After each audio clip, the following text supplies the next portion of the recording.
Let us start. Got it. So here we are. Welcome all to this selling without hype and manipulation. Today we have a really awesome speaker for you all, and her name is Denise Hedges, and she will deliver a lot of awesome information for you. So she had a lot of great reviews from our members when she spoke to our chapter, both in, I want to say 2018 and also 2014. Great reviews she received.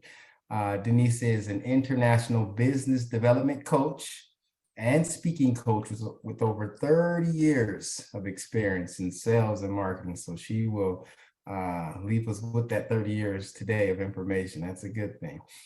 Denise has helped thousands of coaches and other professionals with private practices. She's helped them move past any uncertainty that they may have when it comes to sales and marketing, so that they can attract more clients and make a lot more money. I have to put emphasis on that, a lot more money. She helps coaches refine their marketing efforts. She specializes in helping coaches who want to grow their businesses using the strategy of speaking. She also is an expert in sales, and that's what we're going to focus on today: sales, and marketing. Denise is a PCC, and she's also a member of the Coach University faculty.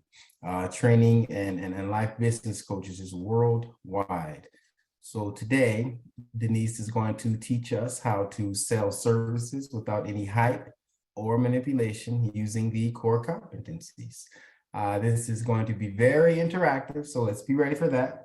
So please ensure that your cameras are on and you're ready to be engaged. And so let's get ready to stretch and play as Denise coaches us on how to close more sales and get more comfortable with the process. So with that, let's give a warm welcome to the great Denise.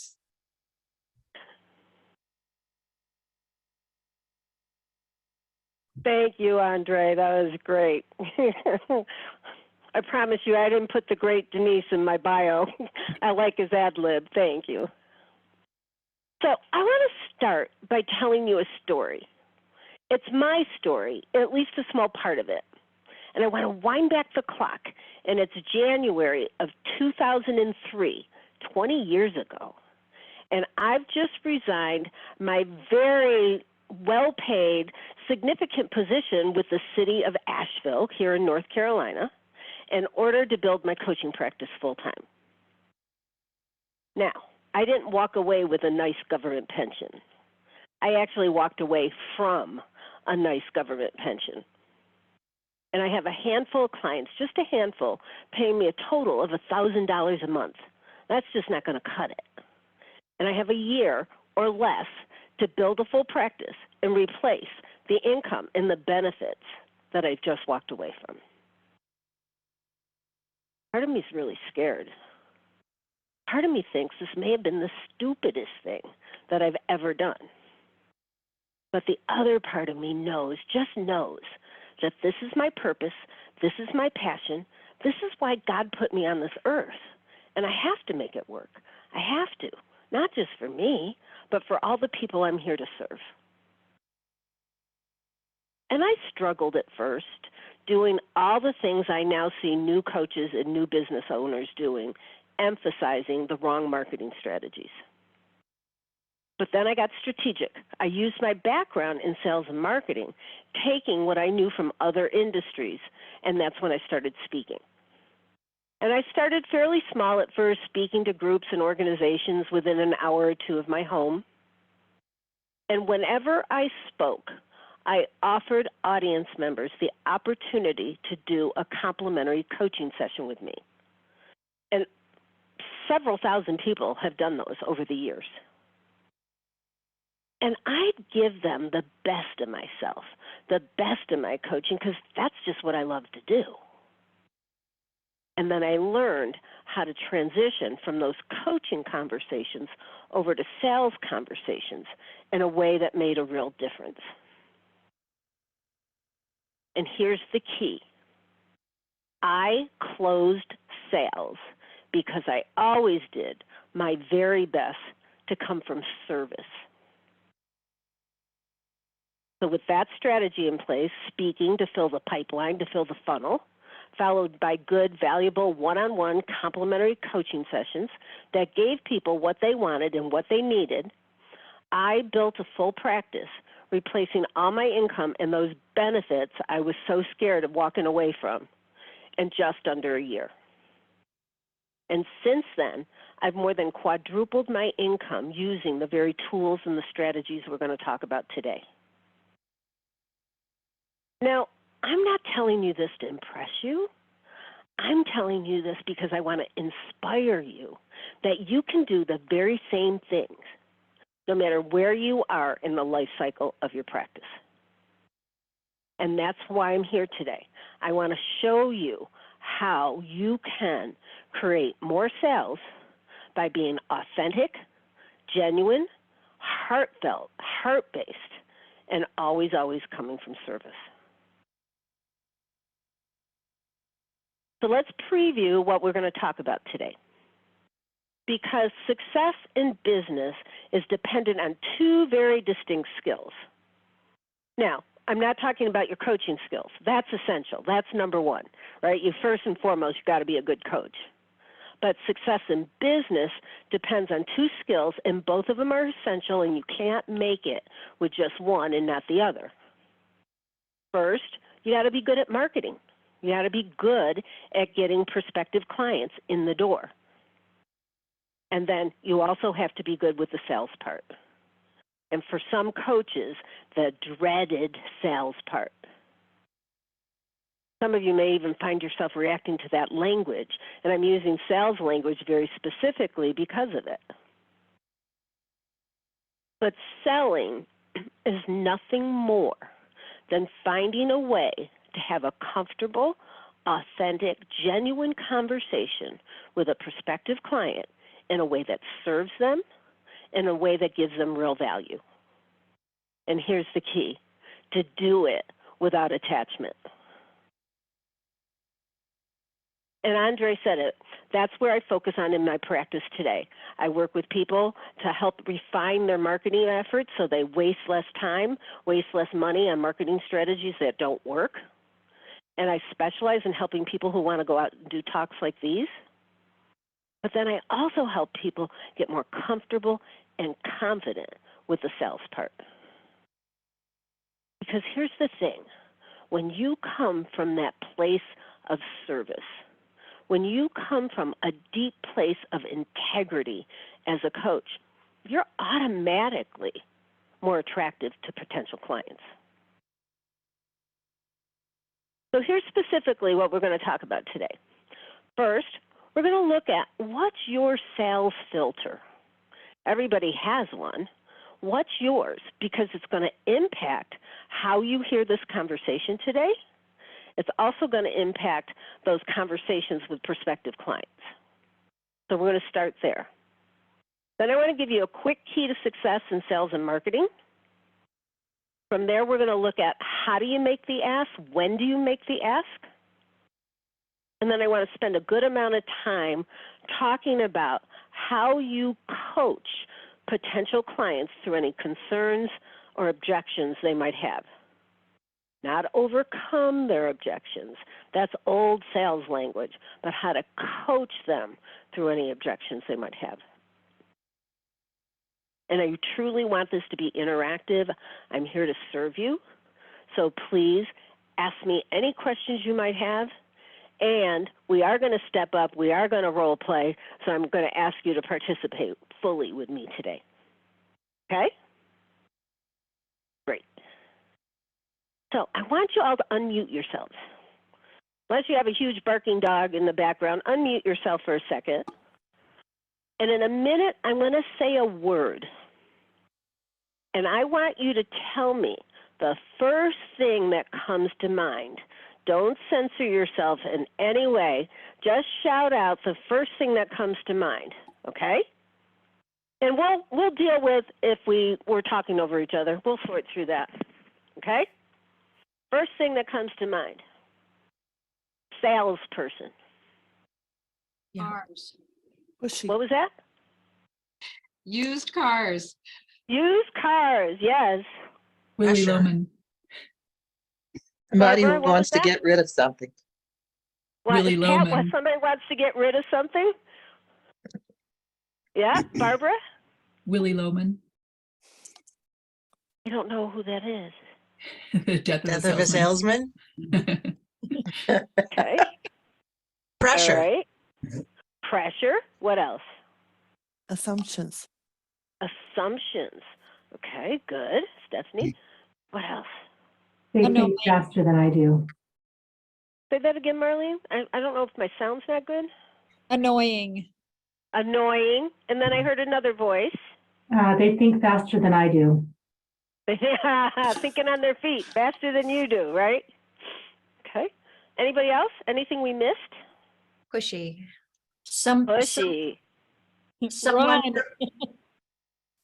someone Say that again, please. representing a product. Someone Someone representing a product or a Okay. service. Okay, great. So can you see that we all have a filter about sales? Yeah. Now, Judy's was much more neutral. Someone representing a product or a service is more of a definition.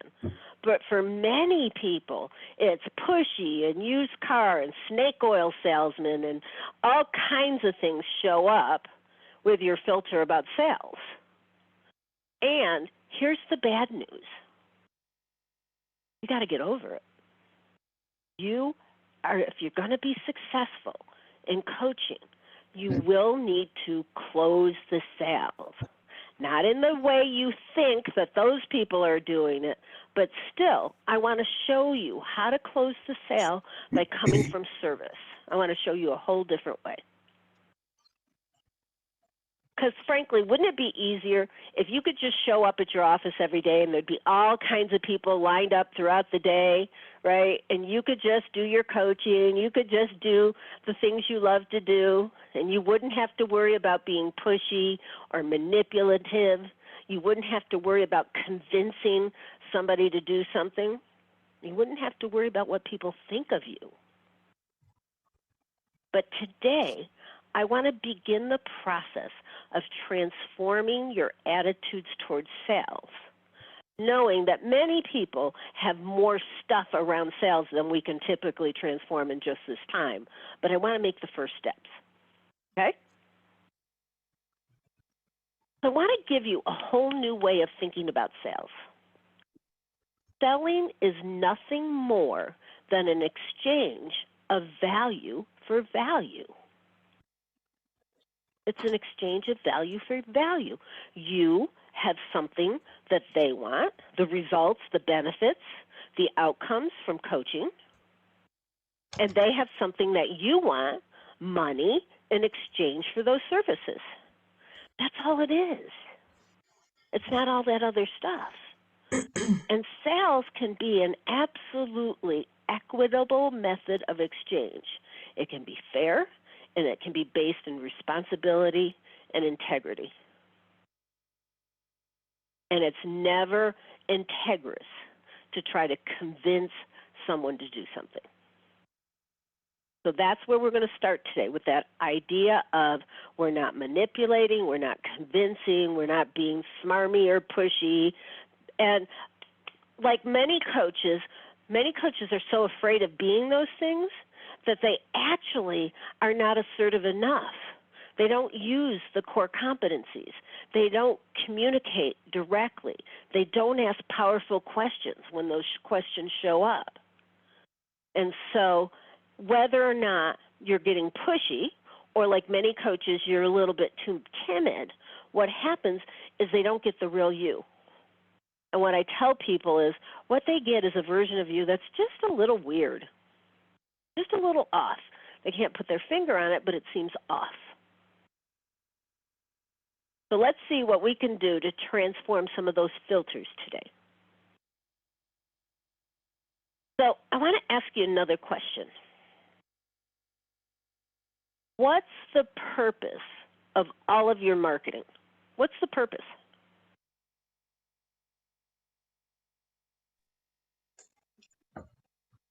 To get your name out there.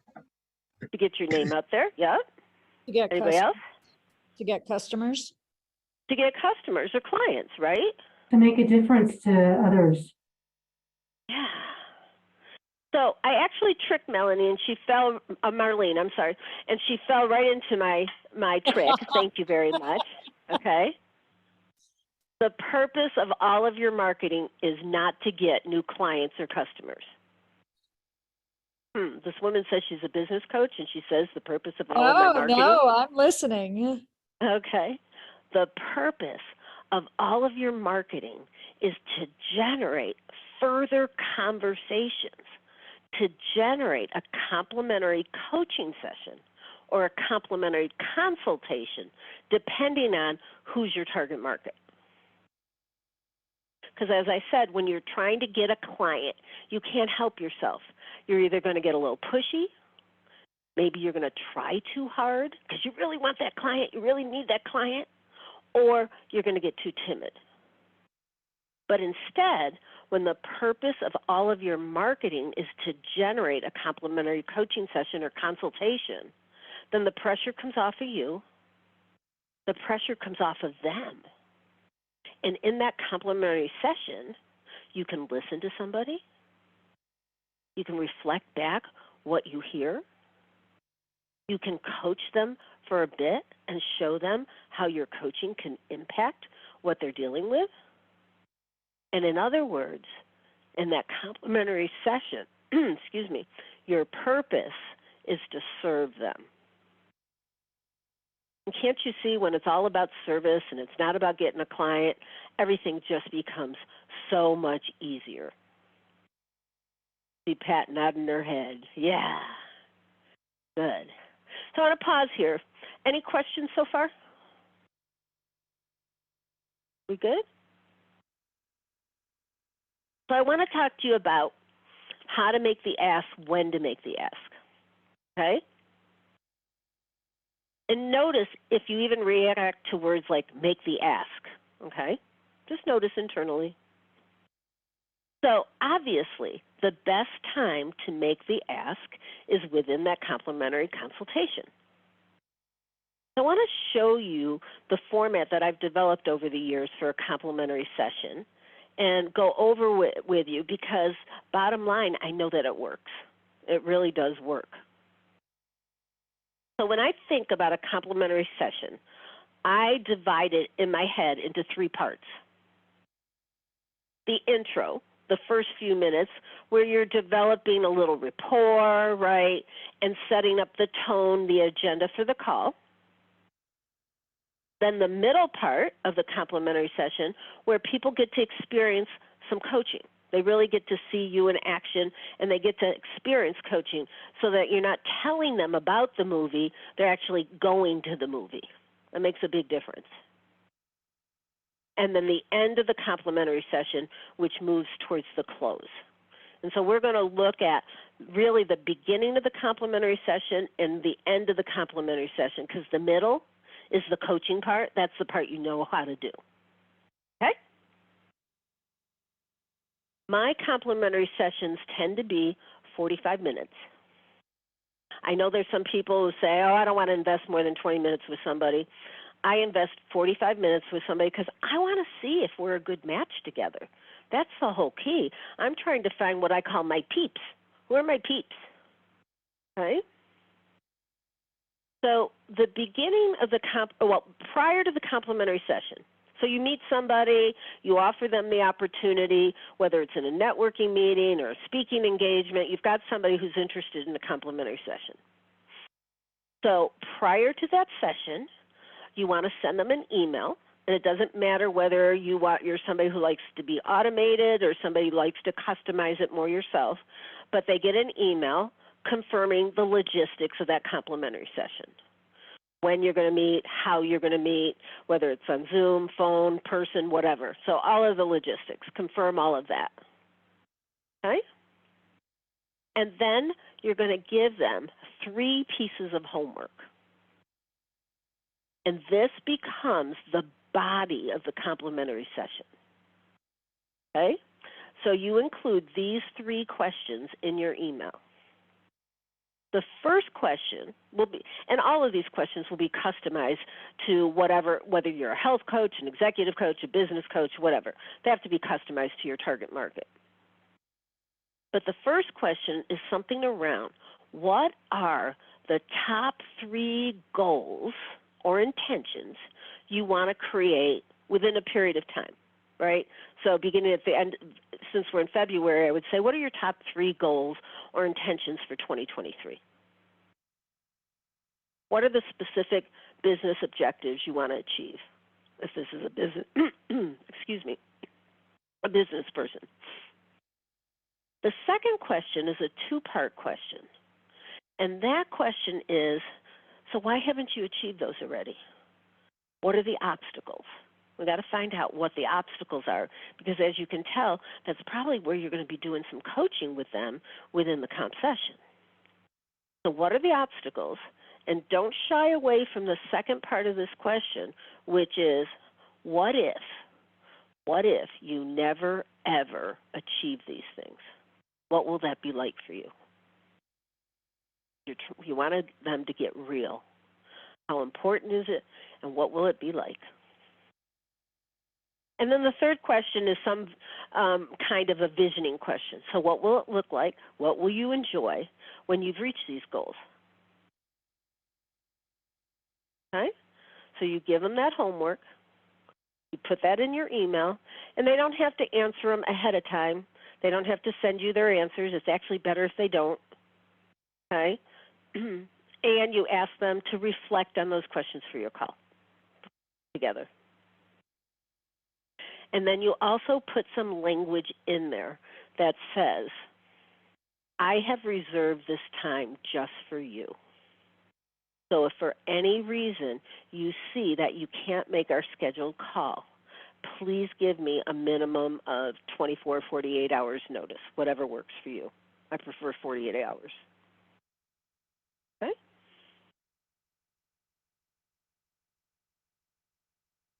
So confirm your logistics, give them their homework questions, and then put in that piece so you decrease your number of no-shows, right?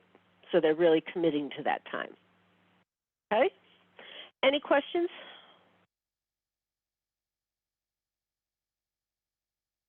Does that all make sense? I have a question, Denise. You said it's better if they don't send you their responses to these questions. Could you just say a bit more about that? Yeah, and I'm okay, Judy, either way, whatever they choose, but I don't ask them to send me their answers. But here's what I've found. I'm going to talk in DISC terms. Are we all fairly familiar with DISC as an assessment? No. Okay. So in DISC, there's a high C, which is that highly conscientious person. Okay? They're very precision-oriented. They like the details, that kind of thing. What I have found is that person who's highly conscientious will send you their answers to all the questions, and then they may want to read them to you in the complimentary session. So, Judy, even if they've sent me their answers, what I make sure I put in was, thank you so much for sending me your answers. Let's just set them aside so that we can have a conversation, because that makes it a truer, more authentic conversation. Does that make sense? Okay. Good. Any other questions?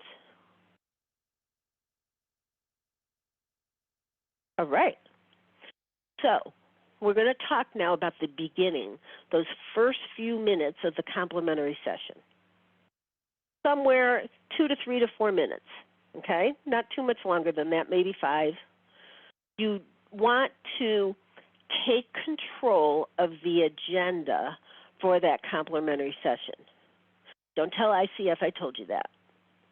I know that the client always sets the agenda, but they are not a client yet.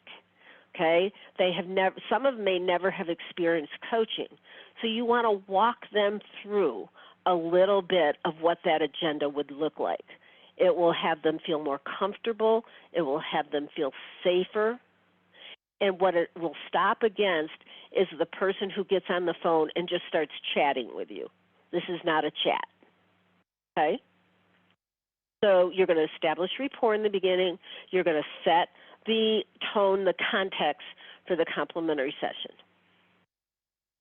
So I want to show you what that looks like. And what I need is a volunteer. You're going to be the client. This is a really easy one. You're probably going to say, uh-huh, a couple of times. Okay? So who will step up? Pat, thank you. Okay, Pat. So you're my prospective client calling in the door, calling on the phone. We're going to assume it's a phone call, a Zoom call, doesn't matter. Okay? Hi, And- Denise. Oh, Great. I'm And sorry. Barbara, I'm too if you can spotlight us, that'd be great. And if not, it's okay. So ring, ring. Hello. Hello, Denise. I can't How find are you you on my today? screen. I've lost. Oh, there she is. Sorry, Pat. You moved around. Hi there. How are you today, Pat? I'm fine. How are you, Denise? I'm very well, thank you. Good. It was so nice to meet you at that networking meeting last week, and I'm really excited about having a conversation with you today. Well, thank you, Denise. I've been looking forward to this also. Okay, great. Good. So is it okay if I tell you just a little bit about what our conversation is going to look like today? Absolutely. Thank you. Okay, great. So the first thing I want you to know is that I am committed to giving you value today. That's my job, is to see how I can help you, how I can be of service today. And what I need from you, Pat, if you're okay with it, is just to tell me what's on your mind. Tell me what your challenges are. Maybe even tell me your pain points. So I'm going to invite you to be a little vulnerable with me today. Is that okay? Yes. Yes, with a little trepidation. And thank you. But I do know that if you can tell me your challenges and I come from a place of service, then it's really going to be a win-win. Okay? Okay. So the first thing we're going to do is we're going to talk a little bit about coaching, what it is, just so that we're both coming from the same place. Okay. Then we're going to spend the bulk of our time walking through the questions that I sent you over email. Did you have a chance to look at them? Yes. I'm going to say yes. Okay. And if she said no, you would reassure her these are questions about her life. It's okay. It's not a test. You know the answers to these. Because you're going to have maybe 5% of the people who have not done it. But thank you, Pat, for saying yes. Okay. Okay. Okay, so we're going to walk through those questions. We'll spend the bulk of our call there. And what I know, Pat, is these questions lead me in all kinds of different directions with different people, but they almost always lead us where that person needs to go. So we're going to trust that. Okay. Okay? And then towards the end of the call, I'll probably tell you a little bit more about how my coaching works. And if you and I feel like a good match, the energy's good between us, and if there are specific things that we both see that I could help you with. So if both those conditions are met, I'm going to come straight out and ask you whether or not you're interested in working together. Okay. But the thing I want you to know is there's no obligation. It's simply an invitation to see whether or not we'd make a good team. Is that okay? Okay.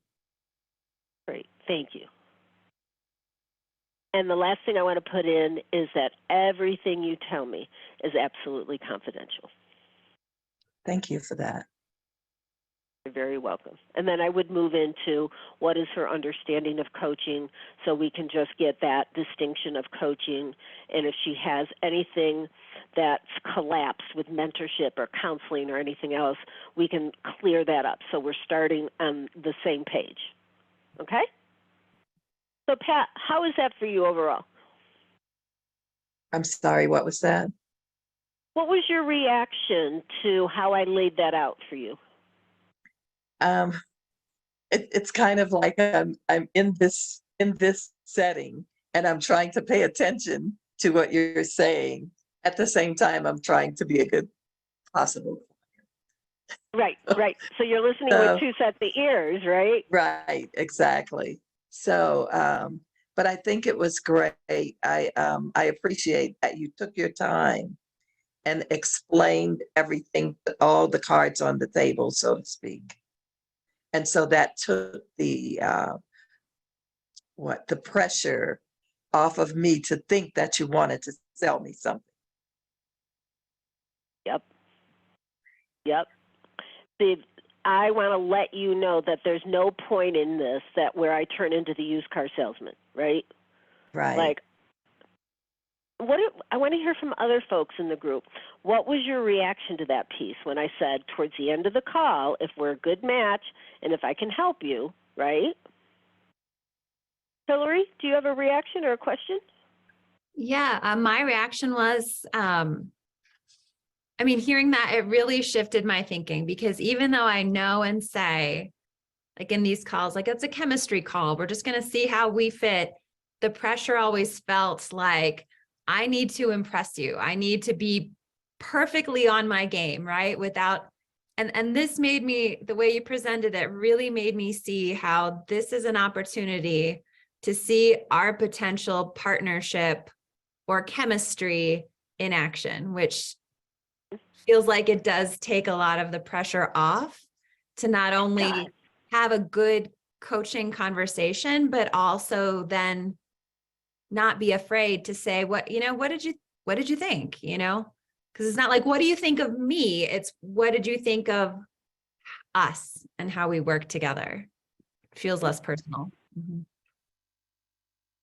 So I remember working years ago with an executive coach who wasn't closing his chemistry calls.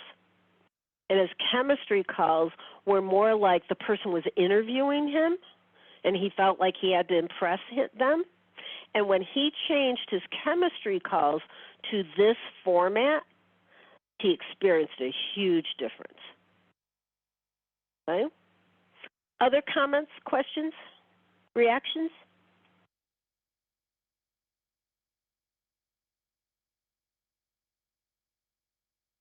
Is anybody uncomfortable with me saying towards the end of the call, if we're a good match, I'm going to ask you? I don't see any heads nodding so far. I think my only thought to that, Denise, was just it triggers my own saboteurs around the icky sales word, right? So it's all here, but still, it's active. Sure. And it will be active for a while, Holly, until you get used to it. But here's the thing I found. Like, I don't have any sales stuff. I really, I just don't have any stuff around selling. It just comes naturally to me, right? And yet, if I didn't have a container to put the ask in, I'm going to ask then, right? And if I didn't set the agenda and take the curse off of it, so to speak, because they're all wondering, when are you going to ask me? When are you going to turn into that salesperson, right? If I didn't have a container that was clear with permission from them to put that in at the end of the call, when would I just spring it on them? You're coaching, and it's like, well, what do you think? You want to work together? It's just, right? So by putting the container there, it really eases their discomfort. But the other thing it does is it gives you a place where you said you were going to ask, okay? And so if the conditions are right, it's almost like I forced your hand a little bit for the newer coaches or for the people who are uncomfortable. You said you were going to ask. If it's a good match, here's your way to do it. Does that help a little bit? Denise, Okay. can you repeat that, your ask statement again, please? So you said at the end of our conversation, It starts with basically towards the end of the conversation, I'll talk a little bit about how my coaching works, because that's the beginning of the close. I'll tell you a little bit about how my coaching works. And if you and I are a good match, Pat, and if there's specific things that we both see that I can help you with, then I'm going to come straight out and ask you if you'd like to work together. Very matter of you. fact. Either Thank you'd like you. to work together or if you're interested in working together. Okay? Thank you so much. All right. Hillary, did that answer your question? I saw your hand up. Yep, that did. That did. Okay. Because yeah, that's, I think, making like prepping that in the way you said it, you want clients who are motivated to work with you, right? So you don't want them to feel like obligated to do it or like they did it because they felt like they couldn't say no, So I guess thinking about it practically, I'd rather they say no now than we start something and it just is like, oh my gosh, what a horrible engagement. They don't Right. really want to do this. Or there's nothing worse than feeling like, I don't know that I've had this experience, but that I had to convince or manipulate somebody into doing something. That just doesn't feel good. That's disingenuous for us as coaches, especially. Marlene, did you have a question? I saw a hand. I did. So how long before the end of, let's say, the 45 minutes would you kind of go into this? Because at that point they may say, yeah, I do think this is a good fit.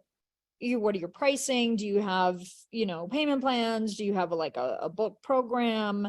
My situation's a little bit different. I'm a consultant and a coach for people Sure. with chronic illness.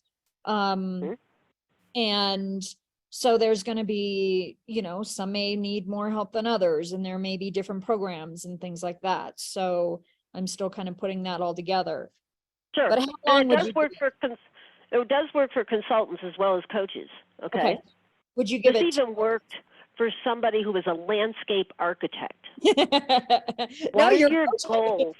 What are your goals for your outdoor space, right? You can use it in a variety of things. So let me give you the little bit of the timeline, okay? 3 to 5 minutes to build rapport and set up the agenda for the call. Okay. Approximately 30 minutes to find out what their goals are, to coach them around those questions. Okay. And so you're at 35 minutes. That leaves you 10 minutes Okay. for the close, questions, that kind of thing. And by the way, I always schedule an hour in my calendar, even though those are 45 minutes, because if there are a yes or a maybe, it sometimes may go over. Okay, great. Thank you. Okay? You're welcome. Okay, so let's talk about, before we go into what the close looks like, let's talk about some of the objections you might hear from people. Okay? So think about, there's only 7 main objections people have. It's good, that's not 55, it's 7. Almost everything falls into those categories, okay? And then I'm going to give you how to handle most of the way in each one of those. So what are the objections you've heard? Money. Money. No money. Some people say to me the 7 objections are money, money, money, money, money. But money is the top objection, right? And it's often the objection that hides the objection that's underneath. Okay, so money. What else? It's not the right time. It's not the right time. And that can be, I'm not ready, right? It's not the right time. Or it can be, I don't have the time. So no time, no money, or I'm not ready in some way, shape, or form. Okay? What else?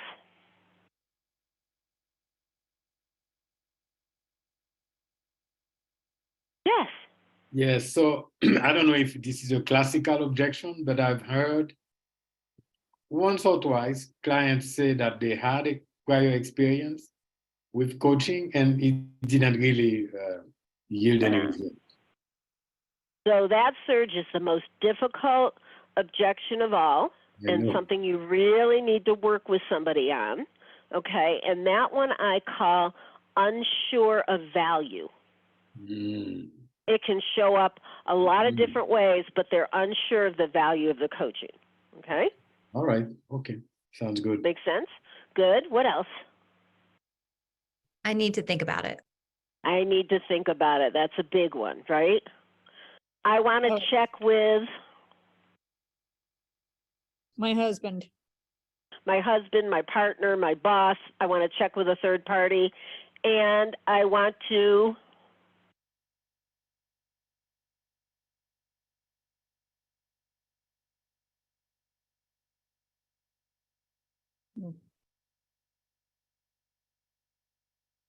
think about it.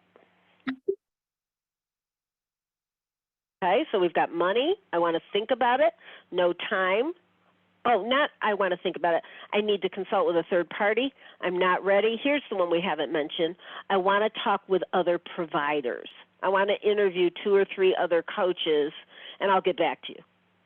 Or some version of I want to do it themselves. So those are the big 7. Okay? Now, here's the good news, is I can get you 75 to 80% of the way into the conversation with each of those objections with what I'm going to show you today. Now, there's specific things it would be recommended that you do in each of the different objections, okay? But as a whole, I can get you most of the way there, okay? And here's the key. I didn't like the way my screen shared that time.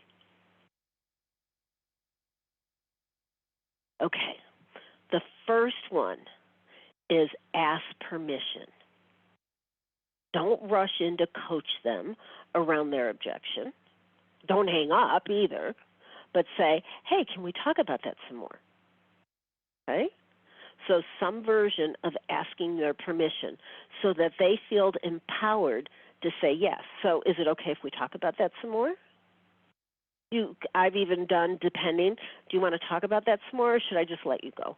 What feels right? Okay? Your first and second of the 4 A's both need to be done, and one can be done before the other. So it can be something like, yeah, that is a lot of money. You want to talk about that some more? So acknowledge their concern. And this is what we're so good at as coaches, is really listening to what they're showing up with and what their concern is. So acknowledge their concern. Don't try to convince them otherwise. Don't try to manipulate that concern. Just let them know that you heard them. You're really busy. I get that. You got 4 kids, a busy job. That's a lot. Now taking on coaching feels like a whole lot more. Is it okay if we talk about that some more? So make sure you ask permission, acknowledge where they are. The third A is ask lots of questions. Okay? If you find yourself making declarative statements instead of asking questions, you might be defaulting into convincing or persuading. But this is where your coaching skills come in. This is where being curious and interested in what's going on for them, right, really makes a big difference. I used to have a sign right up on this wall when I first started coaching, capital letters, W-A-I-T. Why am I talking? Our job is not to talk here, it's to ask lots of questions, right? And it's so interesting. Years ago, my husband said to me, why is it that coaches think they have to stop being coaches when it comes to the sales part? They're actually the folks that really are the most skilled in the acknowledging, asking permission, asking questions. You're just using your core competencies. You're using your coaching skills. And the last A is always schedule the last step. Always schedule. I hear all the time, even from my clients, okay, is they're going to call me back. And I'm thinking, no, they're not. No, they're not. The possibility of what they saw for themselves is going to fade away with every day that passes. Unless there's a placeholder to come back to that conversation, that possibility and the busyness of life is going to invade. So always schedule the next step. Now, ask their permission, right? So if they say after coaching them through some objections, well, I really want to think about this, or I have to consult with my budget, or I have to talk to my partner, or whatever, you want to say something that I want to give you all the time that you need to make the very best decision for yourself. And why don't we come back together in about a week or so? And that's the prime time, within about a week or so. Let's schedule a short call to come back together, close the loop, get any of your questions answered, that kind of thing. Okay, so always schedule the next step. Get it on your calendar now. Okay? Any questions about that so far?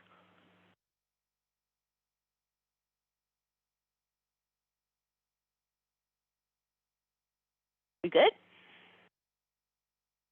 Okay, so what we're going to do now is we're going to role play the end of the coaching call where you make the ask. It always starts with, is it okay if I, remember in the beginning, is it okay if I tell you how I think I can help?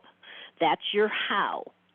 You always should have a how, a process of how you help your clients get to the results and benefits they want. If you don't have that worked out, I always work out that with somebody before they even learn my comp session format, and I'll show you what a how looks like, okay? And then we'll move towards me asking them if they want to work with me. So I need a volunteer to be my potential client, and I want somebody who can give me one clear objection. There might be a second one underneath that we uncover, but basically give me one objection. Don't give me every objection you've ever heard to see what I can do with it, okay? So who will be my client? Okay, is it Joelle? I have these new glasses and I can't always see the names. Joelle, is that how you say it? Yes. Thank you, I appreciate it. Do you have your objection in mind? Yes. Okay, good. All right. So remember, we've already spent 35 minutes together. You haven't seen that I've gotten to coach her in those 35 minutes and gotten to know her. Joelle, I'm going to imagine that you're a business owner, a coach who wants to build your practice because that would be the easiest thing for us to do, okay? And so I'm going to start by telling you how I think I can help. Is that all right? Sure.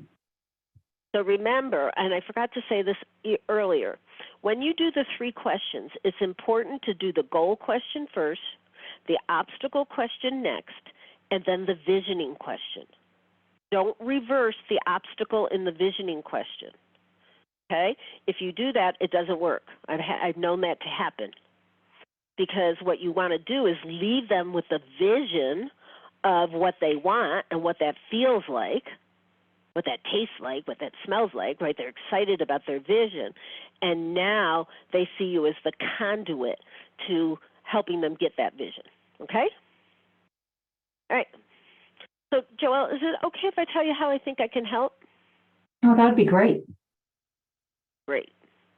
So I have a real process for how you build your business as a coach. First, we're going to start on some internal work, right?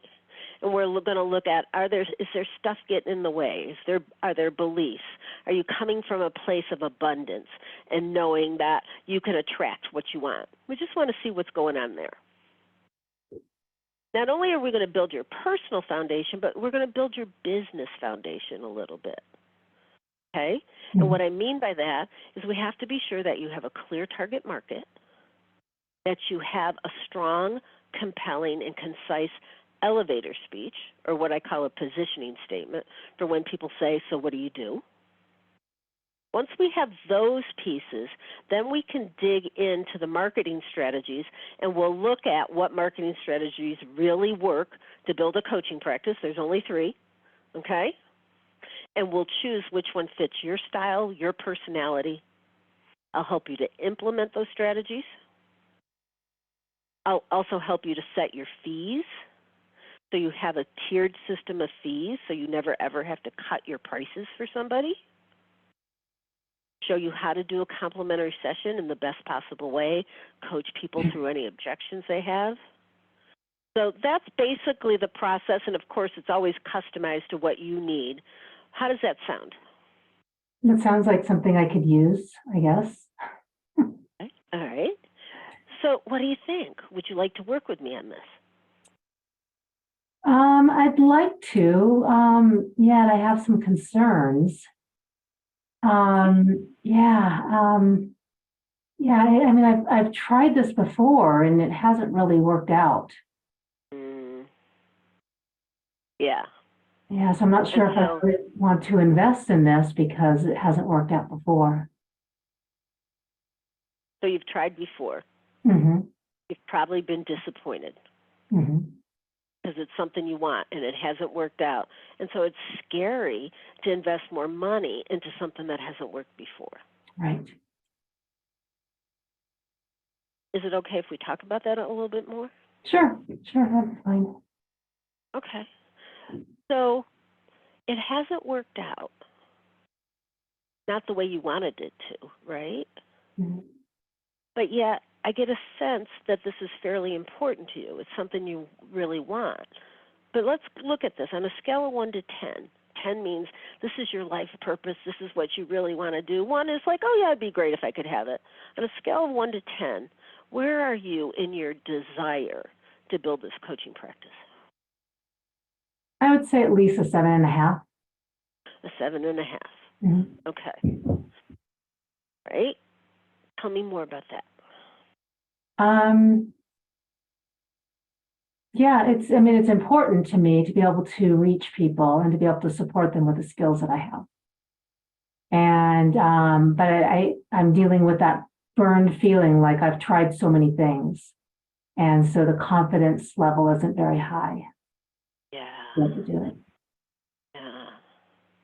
If we could impact the confidence piece, how might that impact the outcome?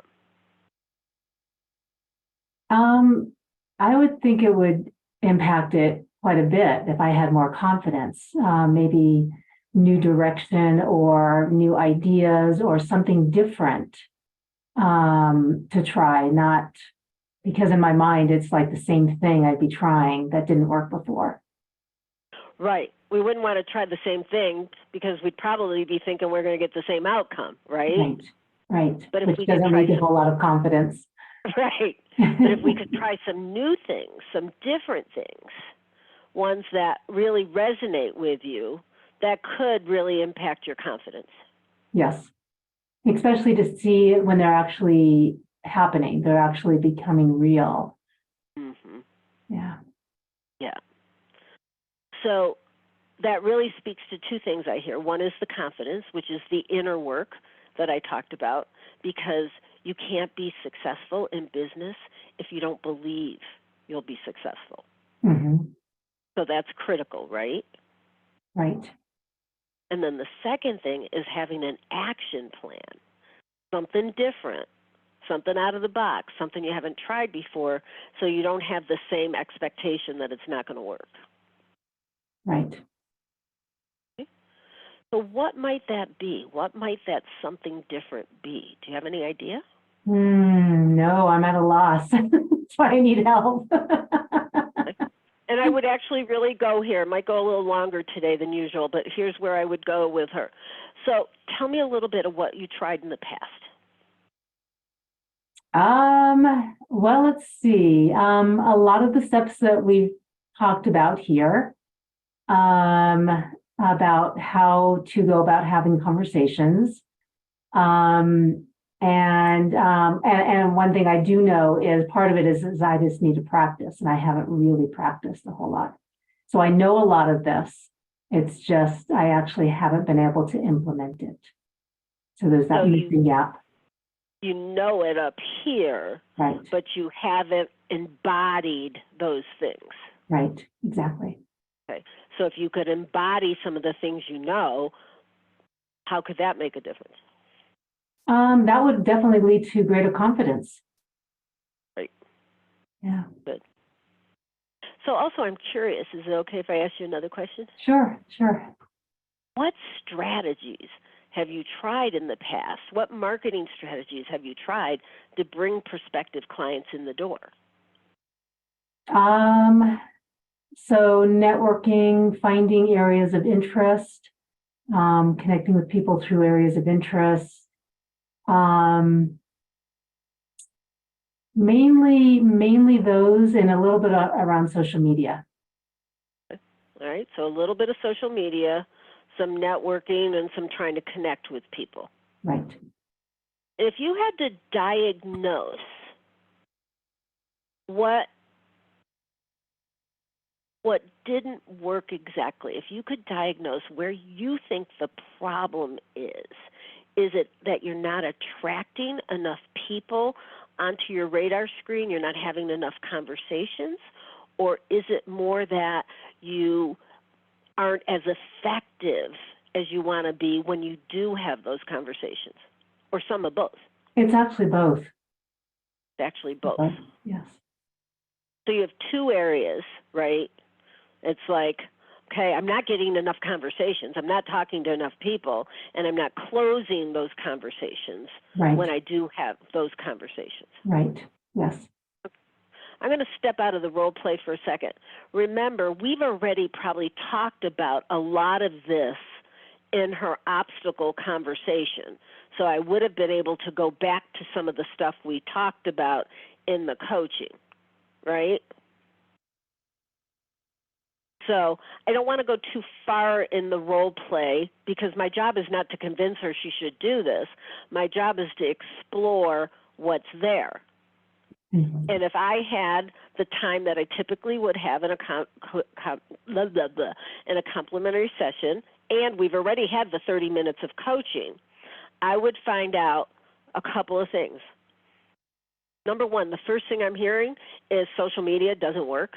So it's not one of those strategies that really work. And out of the top 3 high-touch marketing strategies, high-impact marketing strategies, she's using the weakest of the third, networking. So we would delve into more of the marketing strategies.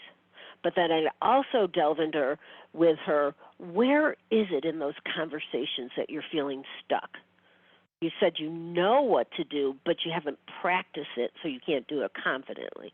Do you see how this is a longer conversation? This is not a conversation you should rush to a close. Does that make sense? Mm-hmm. So, Joel, how was that conversation for you? Tell me God's honest truth, the good, bad, the ugly. What worked, what didn't work? I definitely felt heard. I definitely felt that you were curious and trying to better understand, what's worked, what hasn't, where I've gotten stuck around this.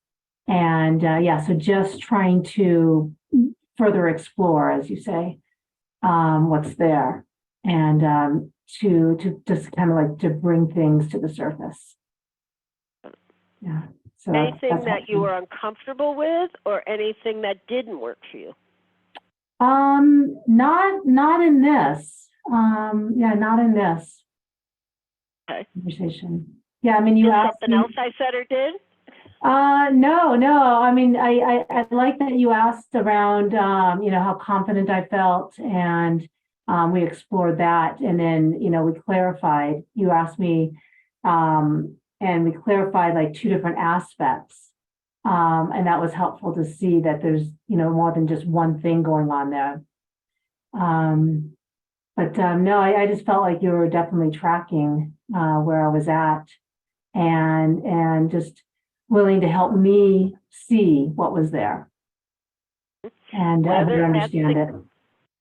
Whether that's the key, folks. Whether she chooses to hire me or not, whether she chooses to move forward with coaching or not, I want her to feel heard, I want her to feel understood, and I want to help her move forward in some way, shape, or form, because right now she's sitting on the fence, and the fence isn't comfortable.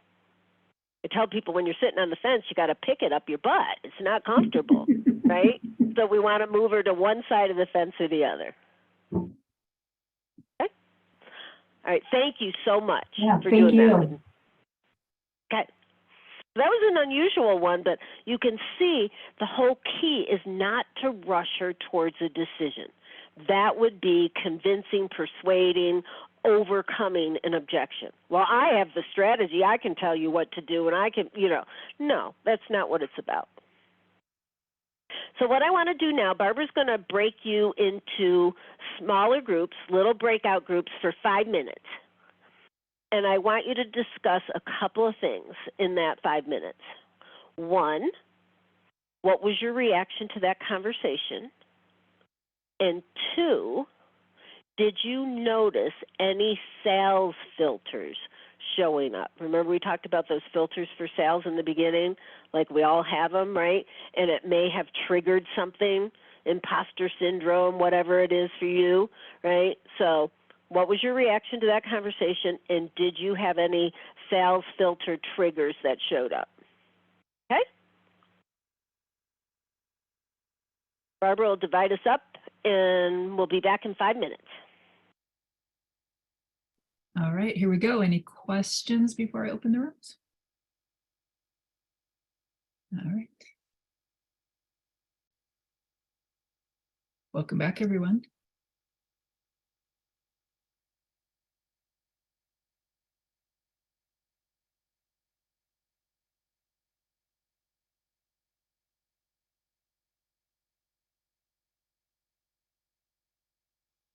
Okay, Denise, I think we're all back.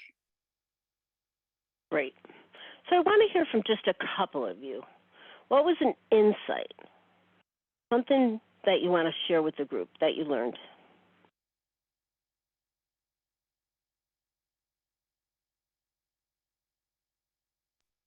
And we talked about how it really did feel like a coaching conversation and not an ask or a push to decide. Yay, good. Okay, what else? Doesn't have to be like doves flying over, like that kind of insight, but right, what did you learn from the interaction? What sales triggers? Anybody have any sales triggers that showed up? Oh? We Okay. we didn't find any sales triggers in our room, but something that came up for me was that even if Joelle were to say no thank you or no thank you for now, she walks away with something. So you did spark some shift in the way she's thinking about things and looking at things. And we as coaches have a responsibility to the profession, right, to present ourselves as a coach in every setting. So I think you did a nice job of upholding what good coaching is, even if she says no.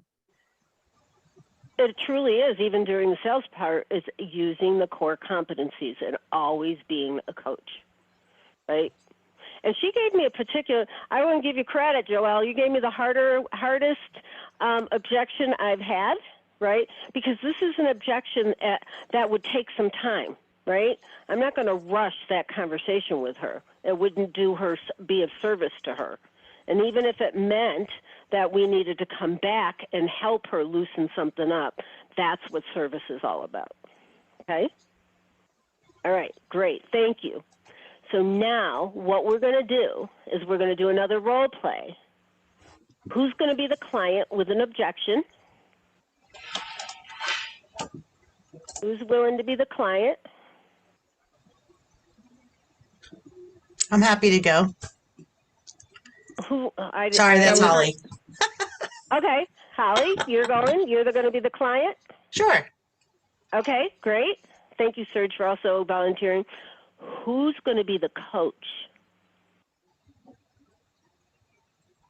Who's going to step up, have a breakthrough around coaching around objections? Who's going to be the coach? This is where I typically have to sing the Jeopardy music. Do, do, do, do.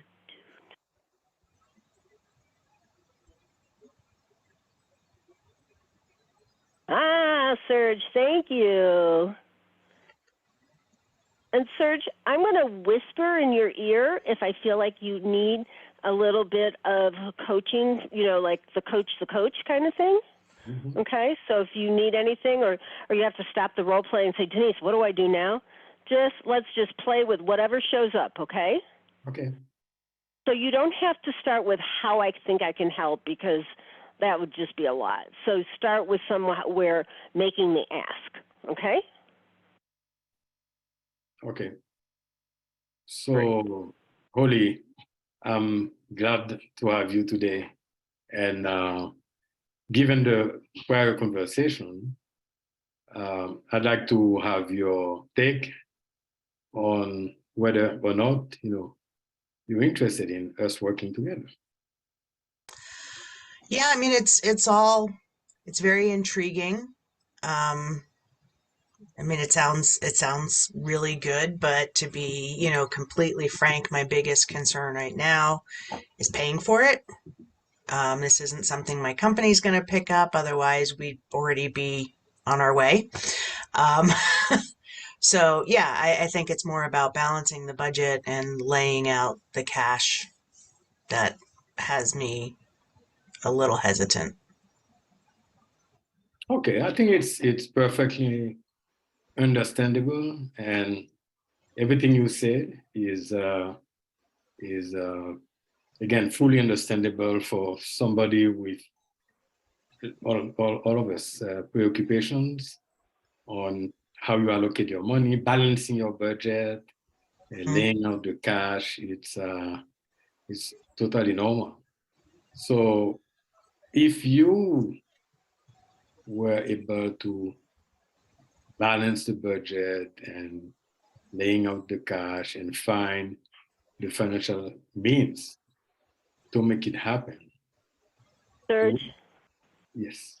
you're doing fine, and the acknowledgement was great, but ask her permission to continue the conversation before. It's a good question. I can feel a good question coming, but ask her permission first. Otherwise, she may back up because she feels like, okay? Okay. So I think it's, again, totally understandable, Holly, what you just said. Do I have your authorization to follow on with the conversation? Sure. So if you had the means to balance your budget, if you had the cash and you didn't have that financial consent, where would you be with that decision today? I mean, I think if money wasn't an issue, it would be an easy yes. Okay. So what's coming up for you? What would make it an easy yes then? I guess just finding a place where I can, you know, access that money from, where that wouldn't have, you know, other adverse effects on my life. Okay. A good place for more permission here. Okay. Can you tell me more about, you mentioned adverse effects? Can you say a little bit more? Yeah, I mean, just, you know, obviously everything's gotten more expensive, paying the bills. You know, I just found out I have to sink some money into the house that I wasn't expecting. So I think it's maybe just life. Okay. So I think we discussed that a while ago, but maybe we want to talk some more about this. What would be the benefit of you being able to have that partnership with me and work on the issues that you mentioned? Well, hopefully it Serge, would. Go ahead.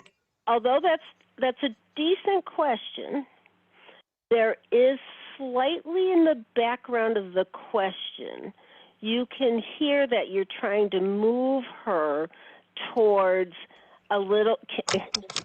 You're smiling. What are you thinking? You're too smart for me. You read my mind. There's a little convincing coming, persuading behind that question, right? Yeah. Right? Mm-hmm. Okay. Now, I'm going to just talk for a little bit. Okay. Notice you haven't even told Holly how much you cost. And she's giving you a money objection. And I want to bring this to the larger group. The way my format works, okay, is that we don't talk about the cost of coaching until we find out whether or not we're a good match. Okay? So, and you kind of covered this. If money weren't an issue, would you do this? Well, yes. Would you? Do I feel like the right coach for you? You want to get that the match is right. Mm-hmm. Then, when the match is right, one of the things I would have said to Holly, and of course I didn't expect you to know this, but Holly, we haven't even talked about how much I cost. How do you know if you can't afford me? Right? Wouldn't that be a natural place, like a typical conversational place to go? Sure. She's making an assumption. Mhm. So Holly, you probably thought coaching is probably pretty expensive and you're thinking you can't afford it. So either find out if she wants to know how much you cost, or what do you think coaching might cost? Like, what could you, if you had the means, what could you invest in coaching? You see, now you're getting more into her brain of what she's willing to invest. So if she were to say, well, I can invest $50, and you know your coaching's a lot more than $50, now you know how big a gap you have. But if she says, I can't afford more than $250 a month, and I'm making stuff up, guys, okay, and you're 300, you know you don't have that big a gap. So what your job here is to be really curious about what's going on in her head, what's she thinking about what she can't afford when she doesn't even know how much you are. Does that make sense, Serge? Perfect sense. Perfect sense. Yeah. I got lost in there. I didn't realize we haven't mentioned, the money part. Yeah. Yeah. And you still did a good job of acknowledging. Thank you. Thank you. At least I try to do that one. Right. Yeah. This isn't easy, okay? Some of the concepts we've talked about today, they aren't brain surgery. They're not particularly difficult to understand, okay?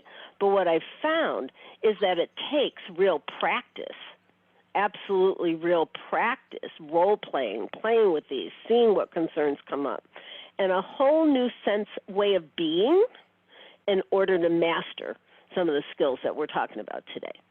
Mm-hmm. Okay? So I want to underline some of the main points about what we covered today, and then I want to see what kind of questions, comments you have at the end. Okay? So some of the things I want you to walk away with, really underlining today, is that the purpose of all of your marketing is not to get clients, but the purpose of all of your marketing is to have those further conversations so that you can find your matches, so you can find your peeps. And the complimentary consultation is your opportunity to serve, to truly serve, to listen to somebody, to find out what they want and need, and to demonstrate in your coaching within that complimentary session, right, how you can help with whatever they present to you. And then indeed, you do have to find a way, a genuine, authentic, comfortable way to offer yourself as a viable solution. And in order to do that, I want you to always remember the 4 A's. Acknowledge, acknowledge, acknowledge what you hear with them, what their concerns are. Ask lots of permission. I not only ask permission in the beginning, but I will be asking permission throughout that conversation, just intuitively as I feel that it's needed. Ask lots of questions to delve down deeper. I was almost going to say questions of curiosity, but yet we know that questions of curiosity aren't appropriate with coaching, but yet they are still, you want to find out what's going on in their heads, right? And you can't find out what they're thinking and feeling unless you ask. And then always schedule the next step. So as I said, the key to this is the practicing of the concepts in the whole new way of being, right, inside the confidence, right, to come across as, really genuinely wanting to help somebody and getting rid of all that other stuff in your head about sales and imposter syndromes and all that stuff, okay? So whether you want to get more confident, more competent with the conversations you're already having with people, with the people you're already attracting into your practice, or maybe you need help with your marketing strategies. Maybe you need help attracting more people into your world so you have more conversations. Whatever your needs are, whether it's in sales or marketing or some of both, right? Then the thing I want to offer you guys is the opportunity to do a complimentary coaching session with me. And it shouldn't be a surprise because that's where conversations start. it's in the complimentary session that you can discover more of what your goals are, what you want, what you need. You get to check me out and see what kind of impact my business development coaching can have on your practice. I get to check you out to make sure you're the right kind of person, we're the good fit, that we really can work together. And then, if there is a good fit, we'll talk about what are the next steps. So the key is it's free. We'll do it over the phone and on Zoom, and there's no point in which I turn into the used car salesman, okay? My job is always to be of service. And so I promise that you'll walk away from that session with me having fun and having something of value for your practice. So if that's something you'd like to do, I'm going to share my screen again, give you my contact information. So if you'd like to schedule a complimentary session with me, you can contact me by phone. You can shoot me an email, denise@denisehedges.com. You can go to my website, denisehedges.com, and do a contact form, whatever works. But here's the thing I know. I really work best with high achievers, folks who's more of a default into taking action versus talking themselves out of stuff. So show me that you're an action-oriented person. So if you want this complimentary consultation, I want you to email me or call me today, tonight, before you go to bed Colorado time. Well, don't call me Colorado time, but, email me then, okay? So if that's something you'd like to avail yourself of, that's there. And again, you see what you get, and my job is to serve you in that session, okay? So we have a few more minutes. Any burning questions out there that we haven't taken care of yet today? Hear from a couple of people who have been quiet. Yes, Serge. So you did mention at some point that there were 3 marketing strategies. Yes. And you also said that Joelle, your client, picked the weakest one. So do you want maybe to add just a few words on that? I know we don't have a lot of time.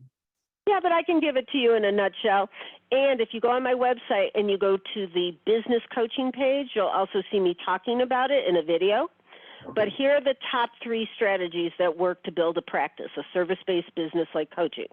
Number 1, speaking is the most powerful of all in all of its forms, whether it's a live event, whether it's a Zoom event, whether it's a lunch and learn within a company, whether you're speaking at an association meeting, at a conference, right? Whenever you're the speaker, the expert in front of the room, live or virtually, it's the number 1 strategy because the leverage of speaking is so impactful, okay? The second most impactful strategy are your strategic alliances or referral partners. These are people who are either in your target market or they have access to your target market, and you have a relationship with them, and they believe in you, and they see what you can offer, right? And they bring you clients, they send you referrals. But most people, as much as they want referrals, don't use strategic alliances as a strategy. They don't nurture those relationships. I met with them once. I gave them a bunch of business cards. They said they'd refer people to me, and then I never heard from them again. That's not a strategy, okay? And the third one, Serge, is the one we talked about, is networking. Got to make sure that you're networking with indeed your target market, but networking is a weak third compared to the other 2, so you have to put something else with it. Speaking strong enough that you can use speaking alone as a strategy, but networking needs something combined with it. And so let's say you don't want to be a speaker, you'd rather go to the dentist than speak. When you put networking and strategic alliances together as a strategy and you work that strategy consistently over time, that's the relationship building strategy. And most coaches are very good at that because they're relationship people. Does that answer your question? Yes, thank you. Okay. All right. We have time for one more quick question. Anybody got a burning question or comment? How would you have overcome the financial objection? Okay.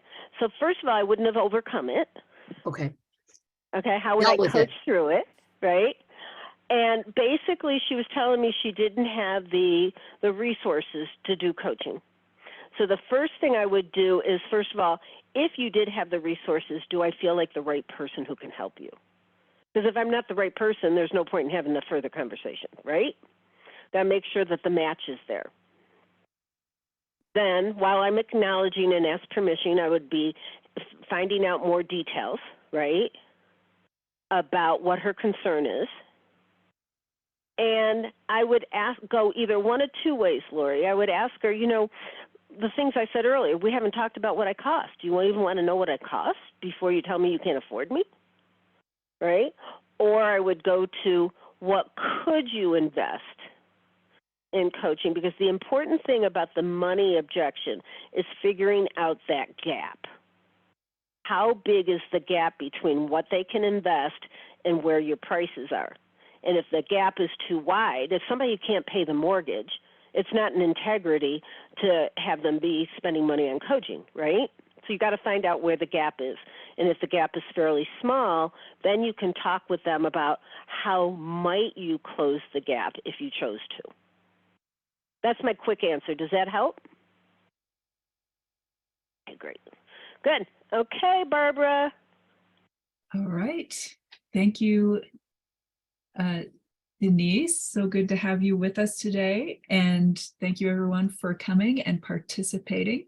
It always makes such a great session when we have a lot of participation.